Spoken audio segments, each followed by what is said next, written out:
Hi guys! Now that I'm done with Crevasse, I've moved on to the Dare to Defy event in DFFOO Global's 5th anniversary. And at the time of making of this video, only stage 1 of Dare to Defy is unlocked, which is the Sanctuary Keepers, which is the same boss as part 6 of the Crevasse Grace Descending event. Because of that, I still went with the Minwu cheese strategy. Because there's going to be 7 stages overall, I think it's probably best to just lock Minwu on this stage. I can't imagine that there's another stage coming up that he will perform better than this. As for the rest of the party, I actually went with Laguna and Yestola. The rest of the party is really very optional. Minwu has everything you need to get the cheese going. The only thing that you should consider is how to try to boost his trap damage or provide some often damage as well that will tick off during his BT mode. The main reason why I went with Laguna and Yestola is because they are actually synergy for stage 1. The way Dare to Defy works is as events are released, the synergy units for those particular events also will become synergy for the concurrent stage in Dare to Defy. So for stage 1, Laguna and Yestola are synergy units, which means that beyond the boosted stats, they also allow you to start the fight with 30% force gauge field. And both Laguna and Yestola at least provides a little bit to the Minwu strategy. Laguna with BT Plus will allow you to land Desperado, so that ticks off during Minwu's BT mode. And Yestola of course functions here as the primary force gauge charger, as well as I guess providing the party with a little bit of auras as well. Bonus of course, if you have Yestola green, you can then of course end her turn with BT Plus and get her BT aura up, which further helps the strategy. But I don't have her green, so just have to make do with her base auras. As for Laguna, I had him green since his BT debuted long time ago. And if you don't have Laguna green, I would recommend to just swap him out for another character. Really, there's a lot of flexibility here. You can use any often damage dealer such as Freya or Paine if you want to, or if you prefer to save them for other tiers, you can maybe use something like sith, or really anything like that will work.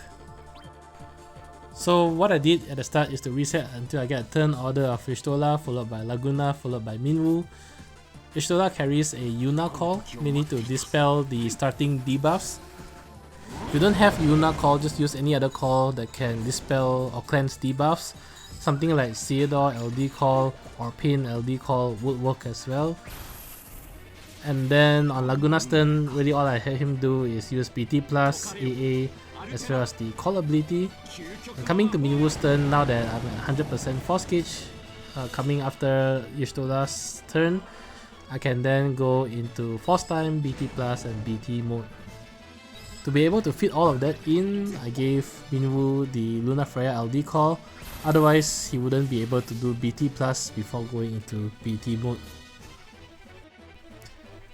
In Minwu's BT mode, you want to try to maximize teleport 16 plus as much as possible. That attack will trigger all his traps, and that attack will also delete the boss's turns just in case the bosses survive his BT mode and you need additional turns to finish them off. If you delete all their turns, then you don't really have to worry about them surviving your BT mode. Minwu's EX also triggers his traps, and you should try to use his EX early. Don't forget that using Minwu's LD will give him an instant field EX gauge, which means that you can actually do 2 EXs inside his BT mode. And after you use his EX, your next S1 or S2 will be free skill, so you can also use that to use Teleport 16 again.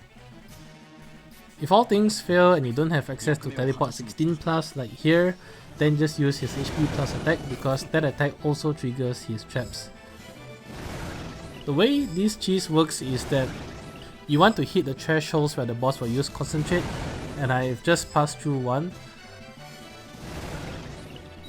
At 89, I believe, %, 69, 49, 29 and 9% health, the bosses will use concentrate, and each time they do that, Minwu's traps will tick down by 2, and that will actually release a whole bunch of traps.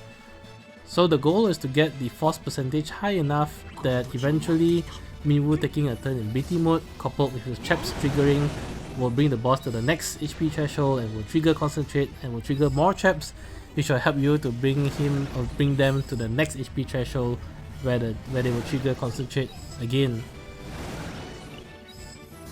Minwu does have a 5/5 ultimate weapon, but even if you do not have that, doesn't matter too much, you know, just take your own sweet time to finish the bosses off. After that, they probably won't get another turn after, and even if they do survive and you get all these debuffs on you like I do now, since Ceodore has a Yuna call, she can also still use the LD call version to cleanse the debuffs one more time, which allows you free reign to reapply all your buffs and reapply debuffs on the bosses and finish them off after this. You also of course have the option of brother summon as well, so if you need to, you can also pop summon to try to get more turns in, but I'm pretty sure as long as done correctly, I guess you should be at least very close to winning once you come out of Minwu's BT mode. At the start of the BT mode, it might seem that it's quite difficult to damage the boss, but that's mainly because you are at lower force gauge percentages. So here you can see the bosses still have like 38 to 40% health left, but Minwu really only have 3 more burst turns remaining, so it seems doubtful that he could completely kill the boss here, but just watch as the force gauge percentage racks up. So here I hit another concentrate threshold at 29% health, which triggers all the traps once more.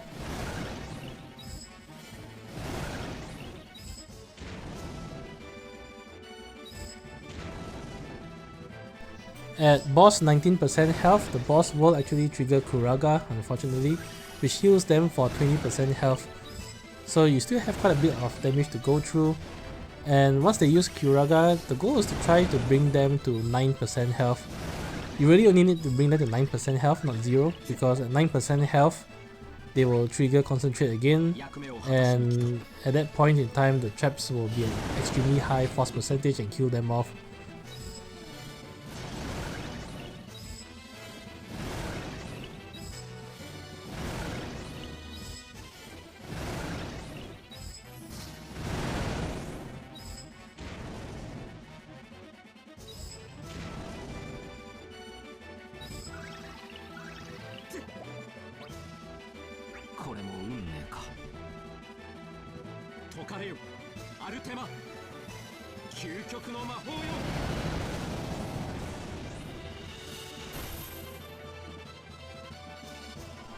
So boss survived the finisher, but they are below 9%, which means they trigger concentrate again, and right before I exit force time, the AI will have to go through all the traps Holy 16 animations one last time, and that's enough to close out the fight.